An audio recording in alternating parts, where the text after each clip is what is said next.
Hello friends, welcome to my YouTube channel TSSB TGT SST। आज की class में हम 10th क्लास की पॉलिटी NCERT का फर्स्ट चैप्टर पढ़ेंगे। अपनी पिछली वीडियोस में हमने 6th से लेकर 9th क्लास की सभी पॉलिटी की NCERTs को कवर किया है, जिसको आप पढ़ के सभी कॉम्पिटिटिव एग्ज़ाम्स को कम समय में क्लियर कर सकते हो। आज हम फर्स्ट चैप्टर पढ़ेंगे जिसका नाम है सत्ता की साझेदारी यानी कि पावर शेयरिंग। ये टॉपिक हमारा 10th क्लास में है और पावर शेयरिंग का टॉपिक हम पढ़ेंगे। तो इस टॉपिक में हम 3 देशों के बारे में पढ़ेंगे, लेबनान, श्रीलंका और बेल्जियम। हम इस टॉपिक में ये पढ़ेंगे कि कैसे इन 3 देशों ने अपनी जो नेशनल प्रॉब्लम्स थी, अपने देश की जो प्रॉब्लम्स थी, माइनॉरिटी मेजॉरिटी की प्रॉब्लम्स, और जैसे कि एक देश में बहुत सारे समुदाय, जाति, धर्म के लोग रहते हैं, वो सभी समुदाय या वर्ग अपने हितों के अनुसार जो पब्लिक पॉलिसीज़ को बनवाना चाहते हैं, और जो गवर्नमेंट है उसका कार्य होता है पब्लिक वेलफेयर करना। और पब्लिक वेलफेयर कई तरीके से किया जाता है, जैसे पब्लिक पॉलिसीज़ बना के या फिर बहुत सारे प्रोग्राम्स चला के, बहुत सारी स्कीम्स चला के। तो जो लोकतंत्र है जिन देशों में जहाँ पे डेमोक्रेटिक गवर्नमेंट है, उस डेमोक्रेटिक गवर्नमेंट का ये काम है कि वो उस देश में रहने वाले हर एक व्यक्ति के जीवन स्तर को ऊंचा उठाने के लिए पॉलिसीज़ बनाए, और उस देश के सभी सिटीजन्स हैं जो उनको उनकी एजुकेशन, उनकी हेल्थ, उनका फूड, शेल्टर, ये सब प्रोवाइड करवाए वो गवर्नमेंट। ये एक डेमोक्रेटिक गवर्नमेंट की ड्यूटी है। इस चैप्टर में हम ये पढ़ेंगे कि पावर शेयरिंग यानी कि सत्ता की साझेदारी वो क्यों ज़रूरी है एक लोकतांत्रिक सरकार के लिए, और एक लोकतांत्रिक देश में रहने वाले सभी नागरिकों के लिए एक डेमोक्रेटिक गवर्नमेंट की क्या इम्पोर्टेंस है, क्या वैल्यू है, जो कि एक डिक्टेटरशिप वाली गवर्नमेंट या देश में रहने वाले सिटीजन्स को जो सुविधाएं नहीं मिल पाती, वो एक लोकतांत्रिक देश में कैसे सभी नागरिकों को इज्जत और अच्छी एक बेहतर जीवन के साथ रहने का मौका मिलता है। इन सब के बारे में हम पढ़ेंगे, और साथ ही साथ हम ये भी पढ़ेंगे कि कैसे बेल्जियम, श्रीलंका और लेबनान 3 देशों ने अपनी जो प्रॉब्लम्स थी, जैसे माइनॉरिटी की प्रॉब्लम थी, और जो प्रॉब्लम्स थी उन देशों में, जैसे लैंग्वेज की एक प्रॉब्लम थी, लैंग्वेज का एक इशू था, इन सब को उन्होंने एक अच्छा सॉल्यूशन कैसे निकाला, एक रैशनल तरीके से उन्होंने सॉल्यूशन निकाला, और अपने कॉन्स्टिट्यूशन में कुछ नए लॉज बनाए, कुछ अमेंडमेंट करके, कुछ संशोधन करके ऐसे कानून बनाए कि सब लोग उस देश में इज्जत के साथ रह सकें और उनका देश टूटे ना। यानी कि एक देश क्यों टूटता है, या जैसे उसका विभाजन क्यों हो जाता है कई राज्यों में, या बहुत सारे देशों में ये भी समस्या है कि कुछ नागरिक वहाँ के एक अलग से देश की डिमांड करने लग जाते हैं कि उनको इस देश में नहीं रहना, उनको अपना अलग से स्वतंत्र राष्ट्र की मांग करने लग जाते हैं। तो ये सब कैसे एक देश को टूटने से बचाया जा सकता है, इसके बारे में हम इस चैप्टर में पढ़ेंगे। और दूसरा, अगर पावर है यानी कि जो सत्ता है वो एक व्यक्ति या एक इंस्टीट्यूशन में अगर वो सेंट्रलाइज्ड हो जाएगी यानी केंद्रीयकृत हो जाएगी, तो वहाँ पे लोकतंत्र का जो कॉन्सेप्ट है वो ख़त्म हो जाएगा, और वहाँ पे डिक्टेटरशिप यानी कि तानाशाही की स्थापना हो जाएगी। और अगर तानाशाही की स्थापना हो जाएगी तो उस देश की जो पॉलिसी मेकिंग है वो सभी सिटीजन्स को देखते हुए नहीं बनाई जाएगी। वहाँ की पॉलिसीज़ कुछ ख़ास लोगों के या समुदाय के लोगों को मद्देनज़र रखते हुए ही बनाई जाएगी। इससे क्या होगा कि जो लोग कुछ लोग खुद को जो माइनॉरिटी में हैं, वो माइनॉरिटी है, वो धर्म की पॉइंट ऑफ व्यू से भी हो सकती है, वो माइनॉरिटी है यानी कि जो अल्पसंख्यक कुछ लोग हैं वो भाषा के आधार पे भी हो सकते हैं, वो धर्म के आधार पे भी हो सकते हैं और वो जाति के आधार पे भी हो सकते हैं। ये कुछ आधार होते हैं जो कि किसी समुदाय को अल्पसंख्यक बनाते हैं। तो अगर कुछ लोग खुद को माइनॉरिटी वाली किसी समुदाय में ये भावना आएगी कि हमारी संख्या कम है, तो वो खुद को अलग समझेंगे। वो उस देश के साथ खुद को जोड़ के वो उनके अंदर वो राष्ट्रवाद की भावना नहीं आ पाएगी, क्योंकि अगर वो सरकार उन नागरिकों के हित के बारे में नहीं सोच रही है तो वो उस देश से जुड़ाव महसूस नहीं करेंगे और उस देश का विभाजन होना तय हो जाएगा कि उस देश में ऐसी ये पॉसिबिलिटी हो जाएगी कि वो देश है आने वाले समय में वो टूट सकता है, उसके टुकड़े टुकड़े हो सकते हैं। तो हम ये जो बेल्जियम, श्रीलंका और लेबनान 3 देशों में जो उन्होंने वहाँ की गवर्नमेंट ने किस तरीके से उन्होंने अपने देश का ऐसे कॉन्स्टिट्यूशन मॉडल बनाया कि और देश भी अपने देश को की एकता को बनाए रखने के लिए वहाँ से सीख सकते हैं, उनसे बहुत कुछ सीख सकते हैं कि कैसे वो अपने देश में सभी नागरिकों को जोड़ के रख सकते हैं। तो हम इसके बारे में जानेंगे। तो हम अपना चैप्टर स्टार्ट करते हैं। इस चैप्टर के कुछ जो इम्पोर्टेंट पॉइंट्स हैं जो एग्ज़ाम पॉइंट ऑफ व्यू से हम उनको पढ़ेंगे। हमारा फर्स्ट पॉइंट है कि जो लोकतांत्रिक व्यवस्था में सारी ताकत किसी एक अंग तक सीमित नहीं होती, यानी कि जो सारी ताकत है वो एक जो पावर है वो किसी एक व्यक्ति या एक संस्था में नहीं होती, बल्कि उसका सत्ता का विकेंद्रीकरण होता है। विधायिका, कार्यपालिका व न्यायपालिका के बीच पूरी समझ के साथ सत्ता को विकेंद्रित करना ये लोकतंत्र के लिए बहुत ज़रूरी है। अब हम एक कॉन्सेप्ट पढ़ेंगे, बहुसंख्यकवाद यानी मेजोरिटेरियनिज़म। ये जो कॉन्सेप्ट है इसमें ये होता है कि यह मान्यता कि अगर कोई समुदाय बहुसंख्यक है यानी कि वो मेजॉरिटी में है, उस समुदाय के लोगों की संख्या ज़्यादा है, तो वह अपने मनचाहे ढंग से देश का शासन कर सकता है और इसके लिए वह अल्पसंख्यक समुदाय की ज़रूरतों या इच्छाओं की अवहेलना कर सकता है। यानी कि जो मेजॉरिटी में जो लोग हैं वो अपने हितों को ध्यान में रखते हुए शासन करेंगे और जिन लोगों की संख्या कम है, जो अल्पसंख्यक हैं, उनकी ज़रूरतों, उनकी उम्मीदों, इच्छाओं को इग्नोर कर दिया जाएगा। ये एक कॉन्सेप्ट है बहुसंख्यकवाद और ये लोकतंत्र के विपरीत है। यानी कि बहुसंख्यकवाद है वो डेमोक्रेटिक नहीं है, बल्कि ये अनडेमोक्रेटिक है। हमारा अगला कॉन्सेप्ट है एथनिक यानी कि जातीय। ये ऐसा सामाजिक विभाजन जिसमें हर समूह अपनी अपनी संस्कृति को अलग मानता है, यानी यह साझी संस्कृति पर आधारित सामाजिक विभाजन है। यानी कि कुछ लोगों का जो कल्चर अलग है वो खुद को एक अलग से समुदाय मानते हैं और किसी भी जातीय समूह के सभी सदस्य मानते हैं कि उनकी उत्पत्ति समान पूर्वजों से हुई है और इसी कारण शारीरिक बनावट और संस्कृति एक है उनकी। और ये ज़रूरी नहीं है कि ऐसे समूह के सदस्य किसी एक वर्ग के मानने वाले हों या उनकी राष्ट्रीयता एक हो।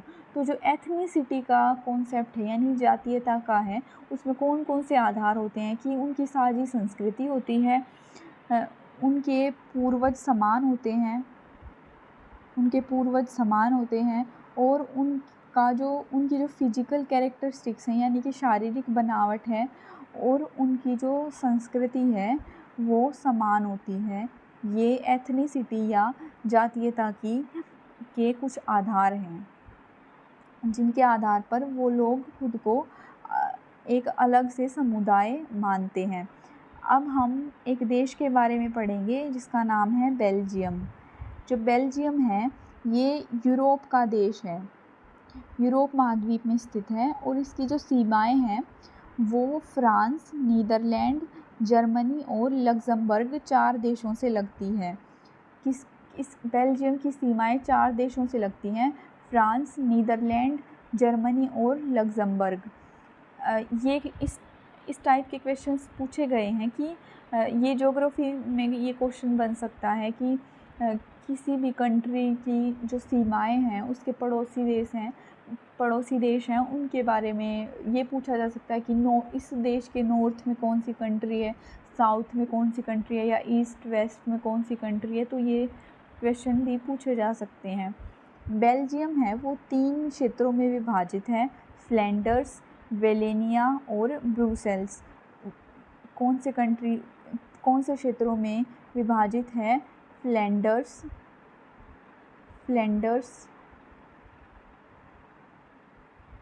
वेलेनिया और ब्रुसेल्स।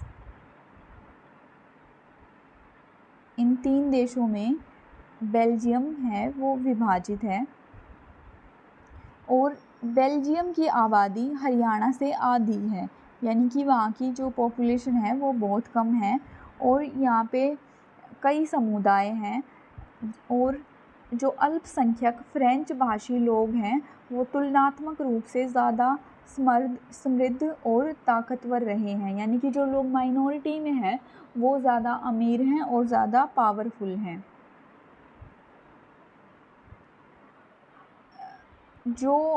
अब हम बेल्जियम जो देश है उसकी जातीय बनावट के बारे में पढ़ते हैं। जो बेल्जियम है उसके कुल इलाके का 59% है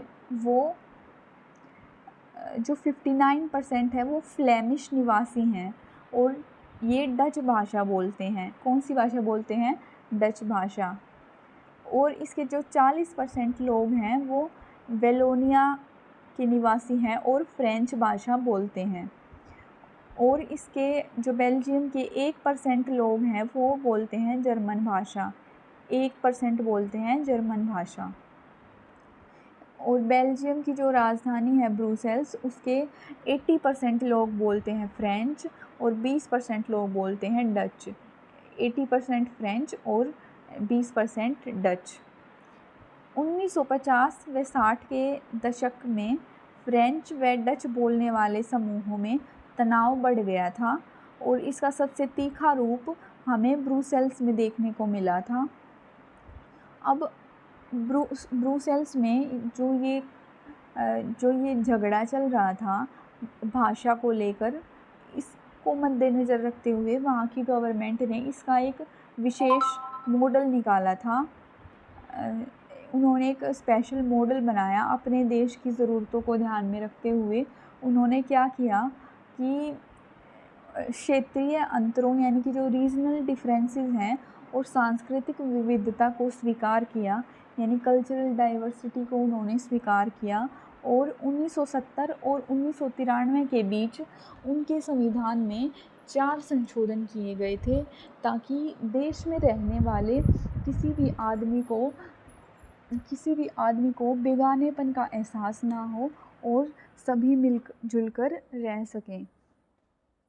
उनके कानून के बारे में जानते हैं जो कि उन्होंने नया कानून बनाया था। उन्होंने क्या किया था कि केंद्रीय सरकार में डच और फ्रेंच भाषी मंत्रियों की संख्या समान रहेगी, यानी कि जो सेंट्रल गवर्नमेंट है उसमें डच और फ्रेंच बोलने वाले मिनिस्टर्स हैं उनकी संख्या समान रहेगी।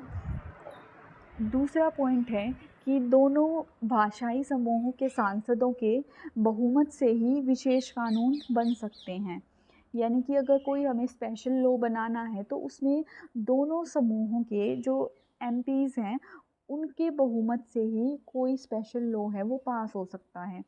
जो हमारा तीसरा पॉइंट है वो ये है कि केंद्र सरकार की अनेक शक्तियाँ देश के 2 इलाकों की क्षेत्रीय सरकारों को सुपुर्द कर दी गई, यानी कि राज्य सरकार और केंद्रीय सरकार।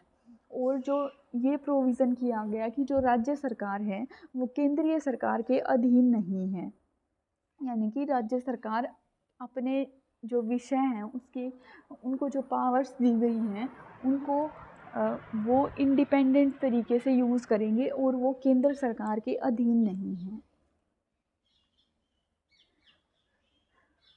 और हमारा जो फोर्थ पॉइंट है वो ये है कि ब्रुसेल्स में अलग सरकार है, इसमें दोनों समुदायों का समान प्रतिनिधित्व है।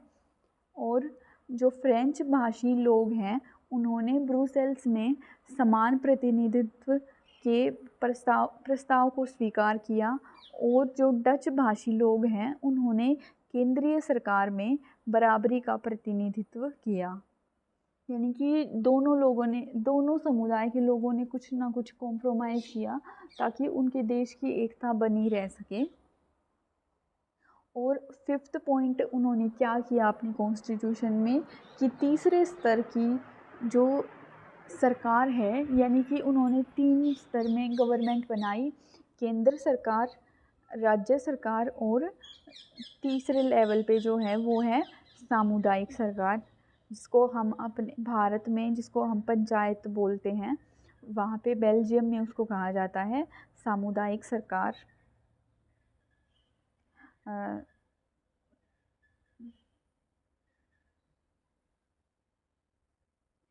सामुदायिक सरकार, इसमें उन्होंने क्या प्रोविज़न किया कि इस सरकार का चुनाव एक ही भाषा बोलने वाले लोग करेंगे, यानी कि जो तीसरे स्तर की जो सामुदायिक सरकार है इसका चुनाव एक ही भाषा बोलने वाले लोग करेंगे। और जो डच, फ्रेंच और जर्मन बोलने वाले लोग चाहे वे जहाँ भी रहते हों इस सामुदायिक सरकार का गठन करेंगे। और संस्कृति, भाषा व शिक्षा जैसे मसलों पर फैसले लेने का अधिकार सामुदायिक सरकार को होगा, यानी कि सभी समुदाय के लोग अपने अपने हिसाब से अपने कानून बनाएंगे। और संस्कृति, शिक्षा और भाषा जो कि सबसे इम्पोर्टेंट विषय हैं, यानी कि इसी से लोग ये अगर संस्कृति, किसी की भाषा और शिक्षा से संबंधित कानून एक समुदाय के लिए कानून अगर कोई दूसरा समुदाय बनाएगा तो उनको ये लगेगा कि उनकी जो फ्रीडम है उसको छीना जा रहा है। और अपने समुदाय की जो ज़रूरतें हैं और जो उम्मीदें हैं वो उसी समुदाय के लोग अच्छे तरीके से समझ सकते हैं, तो इससे संबंधित कानून बनाने का अधिकार भी अगर उसी समुदाय के लोगों के पास है तो वो लोग उन लोगों में ये किसी बात का गुस्सा नहीं रहेगा कि वो उनको गवर्नमेंट या देश से कोई शिकायतें हैं और वो सेपरेशन चाहते हैं, यानी कि वो अपने लिए अलग से किसी राज्य या राष्ट्र की डिमांड नहीं करेंगे। इसके लिए इन्होंने ये स्पेशल प्रोविज़न किया सामुदायिक सरकार का। इस व्यवस्था से बेल्जियम में गृह युद्ध की आशंकाओं पर विराम लग गया, वरना गृह युद्ध की स्थिति में बेल्जियम भाषा के आधार पर 2 टुकड़ों में बट गया होता। यानी कि ये जो कॉन्स्टिट्यूशन का मॉडल उन्होंने बनाया इससे क्या हुआ कि बेल्जियम है वो सिविल वॉर यानी गृह युद्ध से बच गया, वरना बेल्जियम है वो भाषा के आधार पे 2 टुकड़ों में बट जाता और उस देश की एकता खतरे में पड़ जाती, और वो जो इंटरनेशनल लेवल है उस पर वो कमज़ोर सिद्ध हो जाता, उसके नेशनल इंटरेस्ट फुलफ़िल नहीं हो पाते क्योंकि उनकी पावर कम हो जाती है अगर वो 2 हिस्सों में बट जाता तो। और अब हम जानते हैं कि जो यूरोपीय संघ है उसका हेडक्वार्टर है वो ब्रुसेल्स में है। यूरोपीय संघ का जो हेडक्वार्टर है वो है ब्रुसेल्स में। और जो यूरोपीय संघ है इसकी स्थापना हुई थी 1 नवंबर 1993 को, और मॉस्ट्रिच संधि हुई थी इसके द्वारा यूरोपीय संघ की स्थापना हुई थी। और जो ब्रुसेल्स है उसमें जो यूरोपीय संसद है उसकी रोज़मर्रा का काम है, जो यूरोपियन जो पार्लियामेंट है उसकी रोज़मर्रा का काम है वो ब्रुसेल्स में होता है। लेकिन जो यूरोपीय संसद का हेडक्वार्टर है, यानी कि जो यूरोपियन पार्लियामेंट है उसका हेडक्वार्टर है वो है फ्रांस के स्ट्रासबर्ग में। अब हम पढ़ते हैं, अब हमने बेल्जियम के विशेष मॉडल के बारे में पढ़ा कि कैसे उन्होंने अपने देश को भाषा के आधार पर 2 टुकड़ों में विभाजित होने से बचाया और अपने देश की एकता को बरकरार रखा। अब हम दूसरे देश श्रीलंका के बारे में पढ़ेंगे। श्रीलंका है जो वो एक द्वीपीय देश है, यानी कि एक आइलैंड है, और ये तमिलनाडु के दक्षिण तट से कुछ किलोमीटर की दूरी पर स्थित है। श्रीलंका की लोकेशन क्या है? तमिलनाडु के साउथ में। और इसकी आबादी पॉपुलेशन हरियाणा के बराबर है, यानी कि बेल्जियम की तो थी हरियाणा से आधी, और जो श्रीलंका है उसकी है हरियाणा के बराबर। जो सबसे प्रमुख सामाजिक समूह है श्रीलंका में वो हैं सिंहली जो कि कुल पॉपुलेशन का 74% है, और दूसरा समुदाय है तमिल है जो वो पॉपुलेशन का टोटल पॉपुलेशन का 18% है। और जो तमिल है वो 2 टाइप के हैं, एक तो श्रीलंकाई मूल के तमिल जो कि 13% है, और जो भारतीय तमिल हैं वो 5% है। जो भारतीय तमिल हैं वो लोग कौन हैं? जो कि औपनिवेशिक शासनकाल में बागानों में काम करने के लिए भारत से लाए गए लोगों की संतान है, यानी कि जो भारतीय तमिल हैं वो भारत से ही श्रीलंका गए हैं।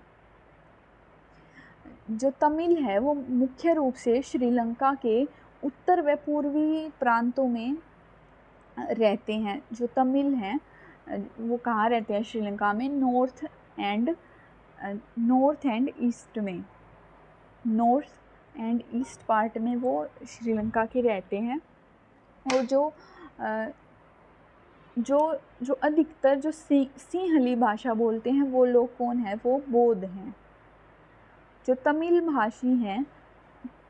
भाषा बोलते हैं उन लोगों में कुछ तो हिंदू हैं और कुछ मुसलमान हैं। और जो ईसाई हैं वो वहाँ श्रीलंका में 7% हैं, और जो ईसाई हैं वो सिंहली और तमिल दोनों भाषाएं बोलते हैं।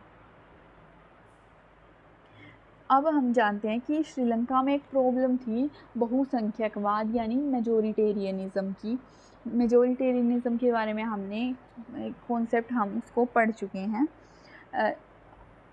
जो श्रीलंका है वो 1948 यानी कि 1948 में स्वतंत्र राष्ट्र बना। भारत कब बना? 1947 में, और श्रीलंका कब बना? 1948 में, यानी कि 1 साल के बाद। जो 1956 में श्रीलंका में एक नया कानून बना था। कब? 1956 में, कि जो सिंहली भाषा है उसको राजभाषा घोषित किया जाएगा, एकमात्र राजभाषा घोषित किया जाएगा, और यूनिवर्सिटीज़ एंड गवर्नमेंट जॉब्स में सिंहली भाषा को प्राथमिकता दी जाएगी। और जो सरकार है वो बौद्ध मत को संरक्षण और बढ़ावा देगी। तो श्रीलंकाई इस बात से, इस नए कानून से क्या रिएक्शन हुआ कि जो श्रीलंकाई तमिल हैं उन्होंने पॉलिटिकल पार्टीज़ बनाई और तमिल को राजभाषा बनाने और क्षेत्रीय स्वायत्तता हासिल करने के लिए उन्होंने मांग उठाई, और शिक्षा और रोजगार में समान अवसरों की मांग की। इस कानून से क्या कर दिया गया था कि जो सिंहली भाषा है उसी को प्राथमिकता दी जाएगी यूनिवर्सिटीज़ में एडमिशन के लिए और जो गवर्नमेंट जॉब्स के लिए। तो क्या हुआ कि 1980 के दशक तक उत्तर पूर्वी श्रीलंका में यानी नॉर्थ ईस्ट श्रीलंका में स्वतंत्र तमिल ईलम सरकार बनाने की मांग को लेकर अनेक राजनीतिक संगठन बनाए। किसकी मांग को लेकर? स्वतंत्र तमिल ईलम सरकार की मांग को लेकर।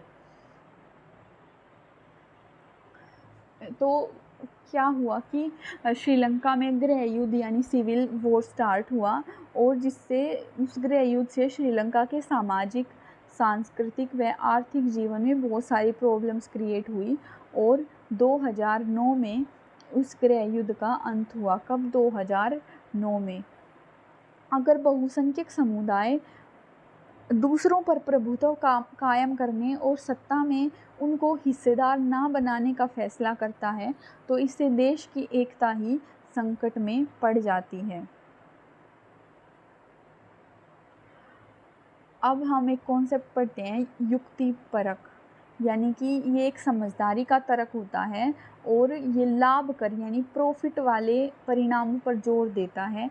ये कॉन्सेप्ट है युक्ति परक, इसमें हानि लाभ का यानी क्या कितना प्रॉफिट होगा कितना लॉस होगा इसका सावधानी पूर्वक हिसाब लगाकर लिया गया फैसला होता है और ये पूरी तरह से नैतिकता पर आधारित फैसला नहीं होता है। यानी कि जो नैतिकता पर आधारित फैसला है अक्सर युक्तिपरक फैसले से उलट होता है। यानी कि जो नैतिकता में तो हम प्रॉफिट लॉस नहीं देखते, बस उसमें ये देखते हैं कि एक वैल्यू सिस्टम है हमारे पास और हम उसको फॉलो करेंगे, प्रॉफिट हो या लॉस हो उस बात से कोई फ़र्क नहीं पड़ता। लेकिन युक्तिपरक जो डिसीज़न है उसमें प्रॉफिट लॉस को ध्यान दिया जाता है। श्रीलंका की जो राजधानी है वो है कोलंबो और सत्ता की साझेदारी है, जो पावर शेयरिंग है, वो लोकतंत्र की आत्मा है, यानी सोल ऑफ डेमोक्रेसी है। और वैध सरकार वही है जिसमें अपनी भागीदारी के माध्यम से सभी समूह शासन व्यवस्था से जुड़ते हैं। जर्मनी है जो उसमें 2005 में गठबंधन हुआ था। कब? 2005 में किस किस के बीच? क्रिश्चियन डेमोक्रेटिक पार्टी और सोशल डेमोक्रेटिक पार्टी के बीच गठबंधन हुआ था जर्मनी में 2005 में। अब हमने श्रीलंका और बेल्जियम के बारे में पढ़ा। अब हम पढ़ेंगे लेबनान के बारे में। लेबनान का जो देश का जो प्रेसिडेंट है, जो राष्ट्रपति है, वो मैरोनाइट पंथ का कैथोलिक ही बन सकता है। कौन? मैरोनाइट पंथ का कैथोलिक। ये यहाँ पे व्यवस्था की गई है ताकि देश को टूटने से बचाया जा सके। लेबनान में जो सिर्फ सुन्नी मुसलमान ही पीएम हो सकता है, मुसलमान बन सकता है सुन्नी पीएम। और जो उप प्रधानमंत्री का पद है यानी जो वाइस प्राइम मिनिस्टर है वो ऑर्थोडॉक्स ईसाई बन सकता है। कौन? ऑर्थोडॉक्स ईसाई। और जो संसद के अध्यक्ष का पद है वो शिया मुसलमान ही संसद का अध्यक्ष बन सकता है। यानी सभी समुदायों के लिए कुछ ना कुछ पद हैं, वो ये फिक्स किया गया है कि इस पद पे इस समुदाय का व्यक्ति ही इस पद पर आएगा, ताकि सभी समुदायों की ज़रूरतों और उम्मीदों को ध्यान में रखते हुए पब्लिक पॉलिसीज़ के थ्रू पब्लिक वेलफेयर किया जा सके, सब लोग शांत रहें, सब लोग अपना जीवन अच्छे से जिएं और किसी को भी अवॉइड ना किया जाए, जो कि डेमोक्रेसी का एक बेस है कि सभी लोगों का ध्यान रखना, सभी लोगों के वेलफेयर का ध्यान रखना। और लेबनान में एक समझौता हुआ कि आगे से ईसाई हैं जो वो फ्रांस से संरक्षण की मांग नहीं करेंगे और जो मुस्लिम हैं वो पड़ोसी सीरिया के साथ एकीकरण की मांग छोड़ने पर सहमत हुए। यानी कि जब तक ये डिसीज़न नहीं हुआ था, ये कानून नहीं बना था नया कि राष्ट्रपति मैरोनाइट पंथ का कैथोलिक बनेगा, पीएम सुन्नी मुसलमान बनेगा और उप प्रधानमंत्री ऑर्थोडॉक्स ईसाई और संसद का अध्यक्ष शिया मुसलमान बनेगा। इन सब से पहले क्या डिमांड की जा रही थी कि जो ईसाई हैं वो फ्रांस से संरक्षण की मांग कर रहे थे और जो मुस्लिम हैं वो सीरिया के साथ एकीकरण की मांग कर रहे थे। तो जब ये नया कानून बना तो इन दोनों ने दूसरे देशों से जो संरक्षण और एकीकरण की मांग थी वो छोड़ दी। यानी कि दोनों ने कॉम्प्रोमाइज़ किया ताकि वो साथ रह सकें और देश की एकता बनी रह सकें। ईसाइयों और मुसलमानों के बीच ये समझौता हुआ था, तो तब उस टाइम पे क्या था कि दोनों की जो पॉपुलेशन थी वो बराबर थी। 2005 में रूस में कुछ नए कानून बने और इसमें क्या हुआ कि जो रूस के राष्ट्रपति हैं, जो प्रेसिडेंट है, उसको कुछ और शक्तियाँ सौंपी गई और रूस में 2005 में जो प्रेसिडेंट है उसको कुछ और पावर्स हैं वो सौंपी गई। राजनीतिक सत्ता का बंटवारा नहीं किया जा सकता। इसकी धारणा के विरुद्ध सत्ता की साझेदारी का विचार सामने आया, यानी कि जो पॉलिटिकल पावर है उसका अगर उस पॉलिटिकल पावर किसी एक व्यक्ति या इंस्टीट्यूशन में अगर सेंट्रलाइज्ड हो जाएगी तो बाकी के लोग अवॉइड हो जाएंगे। और इसी के विरोध में आई एक धारणा जिसको बोलते हैं हम सत्ता की साझेदारी, यानी कि पावर शेयरिंग। जो लोकतंत्र है उसका बुनियादी सिद्धांत है जनता की सारी पॉलिटिकल पावर्स का स्रोत कौन है? जनता। सारी पॉलिटिकल पावर्स का जो स्रोत है वो है जनता। ये किसका बुनियादी सिद्धांत है? लोकतंत्र का। उसी लोकतांत्रिक शासन को अच्छा माना जाता है जिसमें ज़्यादा से ज़्यादा नागरिकों को राजनीतिक सत्ता में हिस्सेदार बनाया जाए, यानी कि पॉलिटिकल पावर में हिस्सेदार बनाया जाए। सत्ता का जो वितरण है यानी पावर शेयरिंग है वो 2 लेवल पे की जाती है, एक तो हॉरिजॉन्टल लेवल पे और एक वर्टिकल लेवल पे। तो जो हॉरिजॉन्टल यानी क्षैतिज वितरण है वो होता है विधायिका, कार्यपालिका और न्यायपालिका के बीच, और इसमें सरकार के विभिन्न अंग एक ही स्तर पर रहकर अपनी अपनी शक्ति का उपयोग करते हैं। जो हॉरिजॉन्टल जो डिस्ट्रीब्यूशन है वो ऐसे होता है, और जो वर्टिकल डिस्ट्रीब्यूशन होता है वो ऐसे होता है, यानी कि हॉरिजॉन्टल तो एक जैसी संस्थाओं के बीच और वर्टिकल ऊपर से नीचे आती हुई संस्थाओं के बीच। यानी कि एक अपर लेवल पे है, एक उससे नीचे है, फिर एक उससे नीचे है, ये होता है वर्टिकल और ये होता है हॉरिजॉन्टल। जो नियंत्रण और संतुलन की व्यवस्था है यानी चेक एंड बैलेंस है जो, उसमें एग्जीक्यूटिव है जो यानी कार्यपालिका है वो संसद के अधीन सत्ता का उपयोग करती है, और जो न्यायपालिका की नियुक्ति करती है कार्यपालिका, और न्यायपालिका है एग्जीक्यूटिव और लेजिस्लेचर द्वारा बनाए गए कानूनों पर अंकुश रखती है। यानी कि ये तीनों संस्थाएं एक दूसरे पर चेक एंड बैलेंस लगाती हैं ताकि कोई भी है वो डिक्टेटर ना बन पाए और पूरी सभी जनता के हितों का ध्यान रखते हुए ही सरकार चलाई जाए। जो वर्टिकल डिस्ट्रीब्यूशन है यानी इसको हिंदी में बोलते हैं ऊर्ध्वाधर वितरण, और इसमें क्या होता है कि केंद्र व राज्य सरकारों के बीच सत्ता का बंटवारा होता है। केंद्र सरकार देखो ऊपर है जैसे हमारी केंद्र सरकार, फिर ये फर्स्ट लेवल है, फिर सेकंड लेवल है स्टेट लेवल, और थर्ड लेवल है हमारा जो नगर पालिका या जो पंचायत है वो है हमारा थर्ड लेवल। इस प्रकार से ये है हमारी हुई वर्टिकल। तो ये हमने हॉरिजॉन्टल और वर्टिकल डिस्ट्रीब्यूशन ऑफ पावर के बारे में पढ़ा। अब जो भाषाई और धार्मिक समूहों यानी सामाजिक समूहों के बीच सत्ता का बंटवारा हुआ था बेल्जियम में सामुदायिक सरकार के रूप में, यानी कि जो सामुदायिक सरकार थी उसमें भाषाई और धर्म के आधार पर सत्ता का बंटवारा हुआ था। और हमारा जो लास्ट पॉइंट ये है कि एक ये रशियन पॉलिटिकल पार्टी थी, इन्होंने एक मूवमेंट चलाया था union on right forces and liberal Yabloko movement. ये एक मूवमेंट था, ये चलाया था रशियन पॉलिटिकल पार्टी ने।